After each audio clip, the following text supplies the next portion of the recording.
Telugu film chamber కొత్త అధ్యక్షుడిగా భరత్ భూషణ్ ఎన్నికయ్యారు. డిస్ట్రిబ్యూటర్ సెక్టార్ నుంచి అధ్యక్షుడిని ఎన్నుకున్నారు సభ్యులు. దిల్ రాజు పదవీ కాలం ముగియడంతో ఫిలిం ఛాంబర్ ఎన్నికలు జరిగాయి. మొత్తం సభ్యులు 48 మంది సభ్యులు కాగా ఓటింగ్ లో 46 మంది సభ్యులు పాల్గొన్నారు. భరత్ భూషణ్ కు 29 ఓట్లు రాగా ఠాకూర్ మధుకు 17 ఓట్లు వచ్చాయి. ఉపాధ్యక్షుడిగా అశోక్ కుమార్ ఎన్నికయ్యారు.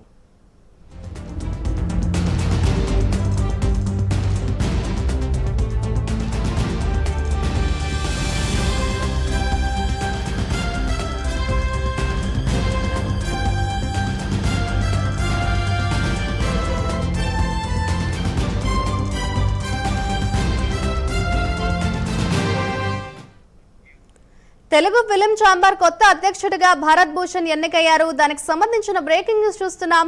డిస్ట్రిబ్యూటర్ సెక్టార్ నుంచి అధ్యక్షుడిని ఎన్నుకున్నారు సభ్యులు. దిల్ రాజు పదవీ కాలం ముగియడంతో ఫిలిం ఛాంబర్ ఎన్నికలు జరిగాయి.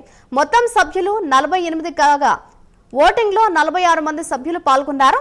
భరత్ భూషణ్ కు 29 ఓట్లు రాగా ఠాకూర్ మధుకు 17 ఓట్లు వచ్చాయి. ఉపాధ్యక్షుడిగా అశోక్ కుమార్ ఎన్నికయ్యారు. ఇదే అంశంపై మరింత సమాచారాన్ని మా ప్రతినిధి కుమార్ అందిస్తారు. Kumar, thank you Madhuri. Telugu film chamber సంబంధించి ఎన్నికలు అయితే ఈ రోజు అయితే జరిగాయి. ముఖ్యంగా ఈ ఎన్నికలకు సంబంధించి ఏడాదికి ఒకసారి అయితే తెలుగు ఫిలిం ఛాంబర్ ఎన్నికలు అయితే జరుగుతాయి. ఒక్కో ఏడాది ఒక్కో సెక్టర్ నుంచి అయితే అధ్యక్షులు అయితే సభ్యులు ఎన్నుకుంటారు. ముఖ్యంగా ఫిలిం ఛాంబర్ అధ్యక్ష బరిలో అయితే ఠాగూర్ మధు అలాగే భరత్ భూషణ్ అయితే పోటీ చేశారు. అలాగే డిస్ట్రిబ్యూటర్ సెక్టర్ నుంచి అధ్యక్షులను అయితే సభ్యులు అయితే ఎన్నుకున్నారు. ముఖ్యంగా ఉపాధ్యక్ష పదవికి అయితే అశోక్ కుమార్, వైవిఎస్ చౌదరి కూడా పోటీ చేశారు. ఈ రోజు ఉదయం నుంచి కూడా ఏదైతే తెలుగు ఫిలిం ఛాంబర్ ఎన్నికలు అయితే కొనసాగాయి. అధ్యక్షుడు అలాగే ఉపాధ్యక్షుని ముఖ్యంగా 48 మంది సభ్యులు అయితే ఎన్నుకున్నారు. ఓటు హక్కు వినియోగించుకోవడం మొత్తానికి ఈ ఓటు హక్కు అయితే ప్రొడ్యూసర్స్ అలాగే ఎగ్జిబ్యూటర్ అలాగే డిస్ట్రిబ్యూటర్ స్టూడియో సెక్టర్ సభ్యులు కూడా ప్రస్తుతం ఓటు హక్కు కూడా ఉపయోగించుకున్నారు.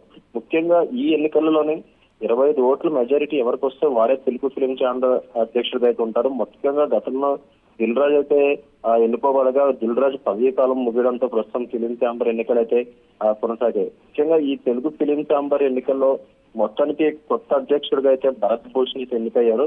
అలాగే డిస్ట్రిబ్యూటర్ సెక్టర్ నుంచి అయితే సభ్యుల అధ్యక్షుడిగా అయితే ఎన్నుకున్నారు. దిల్ రాజు పదవీ కాలం ముగియడంతో ఫిలిం ఛాంబర్ లో ఈ రోజు ఉదయం 11 గంటల నుంచి కూడా ఈ ఎన్నికలు సాగగా మొత్తం సభ్యులు 48 మంది ఉండగా ఓటింగ్ లోనైతే 46 మంది అయితే పాల్గొన్నారు. ఇందులోని పోటీలో ఉన్న అధ్యక్షుడు పోటీకి సంబంధించి భరత్ భూషణ్ 29 ఓట్లు అలాగే ఠాగూర్ మధు 17 ఓట్లు అయితే రాగా ఉపాధ్యక్షుడిగా అశోక్ కుమార్ 28 ఓట్లు, వైవిఎస్ చౌదరికి అయితే 18 ఓట్లు అయితే రావడం జరిగింది. ప్రతి ఏడాదికి ఒకసారి అయితే ఈ ఎన్నికలు అయితే జరుగుతాయి. ఒక్కో ఏడాది నుంచి ఒక్కో సెక్టర్ నుంచి అయితే అధ్యక్షుని అయితే ప్రస్తుతం ఎన్నుకుంటారు. ముఖ్యంగా 48 సభ్యులు ఉన్న ఈ ఎన్నికలకు సంబంధించి ముఖ్యంగా ఒక అధ్యక్షుని ఉపాధ్యక్షుని అయితే ఎన్నుకోనున్నారు. మొత్తంగా అయితే ప్రస్తుతం తెలుగు ఫిలిం ఛాంబర్ కొత్త అధ్యక్షుడిగా అయితే భరత్ భూషణ్ అయితే ఎన్నికయ్యారు. అలాగే ఉపాధ్యక్షుడిగా కూడా ప్రస్తుతం ఏదైతే దీనికి సంబంధించి అశోక్ కుమార్ కూడా ఎన్నికవడం జరిగింది. Madhuri, thank you Kumar.